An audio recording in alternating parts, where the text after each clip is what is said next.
And the people that say it isn't haven't ridden a bike with 150 foot-pound. That's for sure. It's fast. That is fast.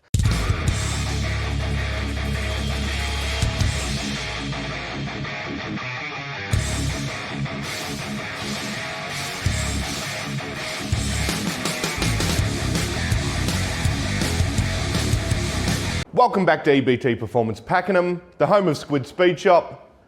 Today, I've got this sick 23 Street Bob on the bench, and it's here for a little upgrades. It's already rocking the 2-1 by TBR and a pretty great flowing air filter from Ness. But the customer saw APE releasing their new 484, the Magnum, and he wanted to give it a go. And so I was super stoked finally getting to see one of these in a Gen 1 motor, just straight off the bat. But we all get a bit excited. I get excited. We're also going to put a big ball kit in it.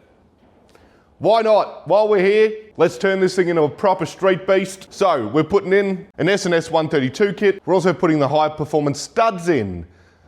So stay on for that. I'll show you how that's done. It's also getting the S&S head bolts, the Cycle Rama lifter cuffs, the APE high performance lifters, and those absolute buggers to install the S&S piston squirters. So I'll get to tearing this thing down, setting up my deck heights, my piston clearance. I've also got to check out the crank run out as always. So yeah, I'll go into detail about how to replace the cylinder studs, just if you want to have a go at home. It's not that bad of a job. But also, at this point in time, by the time this video comes out, I would have already gone to Queensland to Rolly's Australian Vtwin Expo.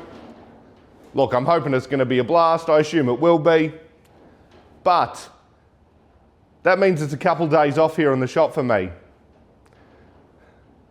And that's fine when you're the boss. Hey, you can take any day off you like. Hey, but the work's still got to be done. And so I've got a lot of work to do in a small amount of time. It's going to be a few late nights. Probably have to work the weekend through just to get everything done that I want. Because at the minute, I've got a couple of days to go. I've got to build this motor, tune it. I've got 2 dynos to do. I've got a exhaust and manifold fitment for a mate of mine. Then I've also got to tune that. And I've got 2 services in a couple of days. I might have bitten off more than I can chew here, but we'll see how we go. You can always work more hours, guys. That's how it works out. You can always work more hours. And so we'll start where we always start. Bit of time lapse as I tear this thing down. I'm going to try a different setting out on the Insta360, so let me know in the comments how the time lapse looks. Your feedback is important to me, and it forms a lot of what I do here. So get in there, let me know what you think. All right, enough talking. Let's get making this bike fast, eh?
Right guys, so I've got the motor all pulled down.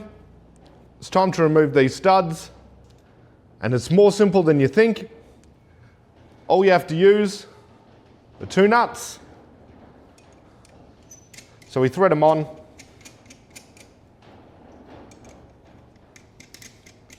Then we lock them together. Right, so we've got them locked together, and then we undo the bottom nut. It's locked in place by the top nut, and then the stud comes out. Then after I've gotten them all out, I clean the threads, and then we start to install the new ones in the same way. Lock the two nuts on the top, torque it up, and as the time of this video, the instructions are saying 25 foot-pound, but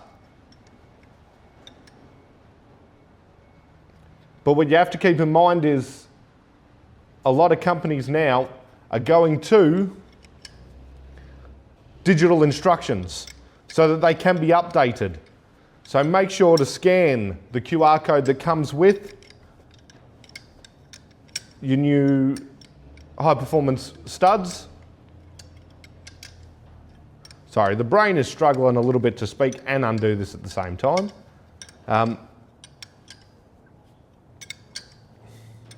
Yeah, so just make sure you have the most up-to-date instructions possible so that your torque setting is correct. It probably won't change, but it might. And I always check it anyway.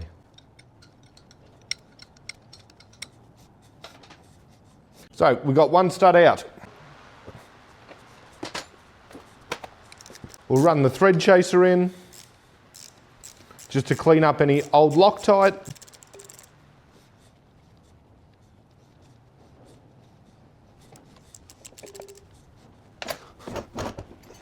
Take a little bit of compressed air just to clean out the hole. So then we know we got no debris in there, the thread is clean. We retrieve our specialty tool, the two locking nuts. We take our brand new high performance stud, lock the two nuts together. I'll put a little bit of Loctite on it, and we thread it in.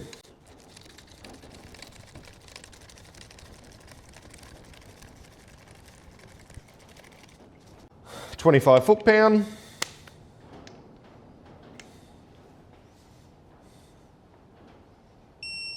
There we go. And then I like to double check the torque. Just hit it again. You can see 25 foot-pound. And then I measure my installed height.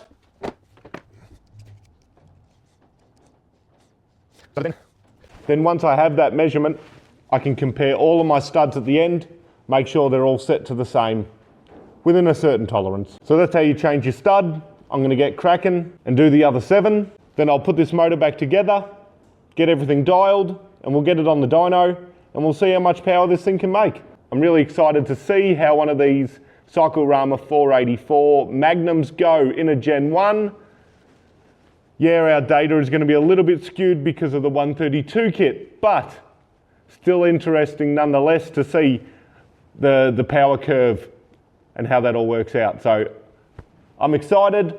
We'll see how we go. Next time you'll see me is on the dyno. All right, guys, I'm interrupting this week's episode. It's an ad. I've got to promote myself, don't I? But we'll get back to it in a minute. Come on down. Get yourself some merch. It's available in store. If you're overseas, shoot me an email at info@ebtpakenham.com.au. We'll be able to sort something out. I've got both of the t-shirts back in stock. The beanies, the crew necks are on their way, and there's a couple other secret things in the pipeline, going to be ready for summer. You're not going to want to miss them. And make sure to like, comment, subscribe. Share it with your buddies. It only takes you a second and it helps me out tremendously. I really appreciate all you guys watching. So let's get back to cranking out another high horsepower build. Let's get to it.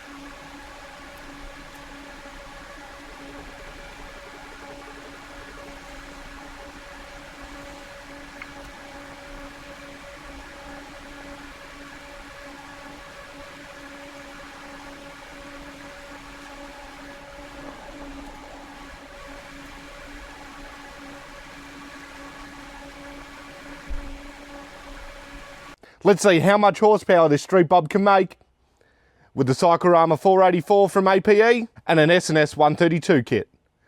I'm excited. Gen 1, we're finally going to see what it'll do. And just for a quick comparison, the last bike I had on the dyno happened to be a Gen 2. It was a 117 cubic inch motor. It was running the Freedom 2 into 2s. It would have been the Radical Radius. And I've got the power figure up from that one. So, Rama 484 Magnum from APE. Freedom, Radical Radius. On a 25 breakout, 117. There it is, boys. 141 horsepower and 138 foot-pound. So, let's see if this Gen 1 can get close. Its heads aren't as good, but we've added some cubic inches to make up for it. Let's see if we can beat that, eh?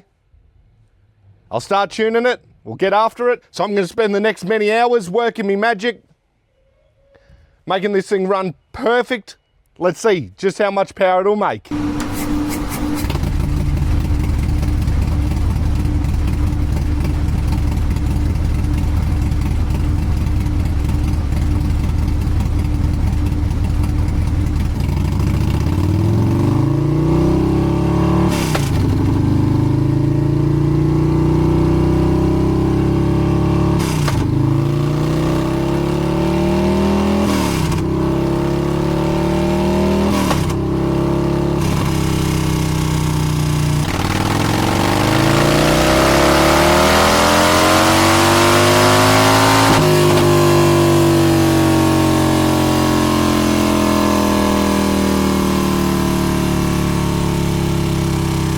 What a result, guys. This thing absolutely rips and sounds amazing.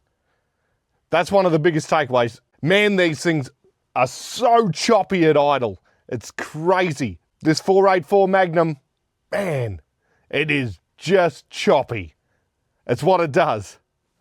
But what else does it do? Well, it also makes truckloads of power. Have a look at this. There it is.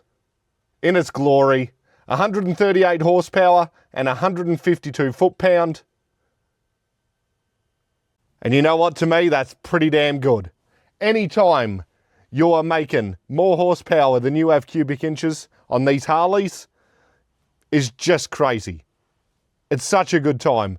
And the torque, over 150 foot-pound, it's a lot. And the people that say it isn't haven't ridden a bike with 150 foot-pound. That's for sure. It's fast. That is fast. But I gave you a little bit of a hint at one of the Gen 2s that I did previously in this week. I'll pull up that and we can compare it. We'll have a little bit of a look. This is essentially, it's a comparison to try and make the playing fields equal. So we have a Gen 1 running a 132 kit and the Rama APE 484 Magnum. And then we have a Gen 2 117 cubic inch running the Rama APE 484 Magnum. And here's the comparison. So red is the Gen 1, blue being the Gen 2. So you can see the added cubic inches in the Gen 1, just keeping it well above torque-wise. The Gen 2 heads flowing just a bit better at the top end, so it definitely makes more peak horsepower at 141. But, as they say, no replacement for displacement. The Gen 1, with the bigger cubic inches, is making more power. There is more area under the red graph than there is under the blue.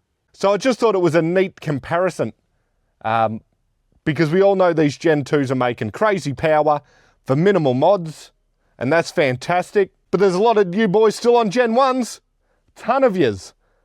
And so this is the sort of power you can expect from this brand new Rama 484 Magnum.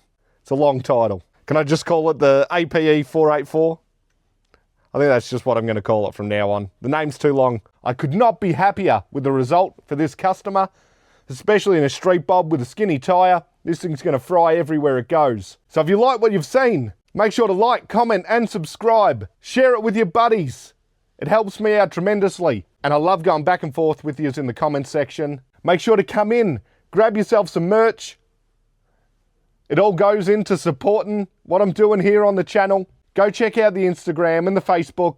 I'm not as active on it as I'd like to be, but hey, it's a one-man show. I'm having to do it all at the minute.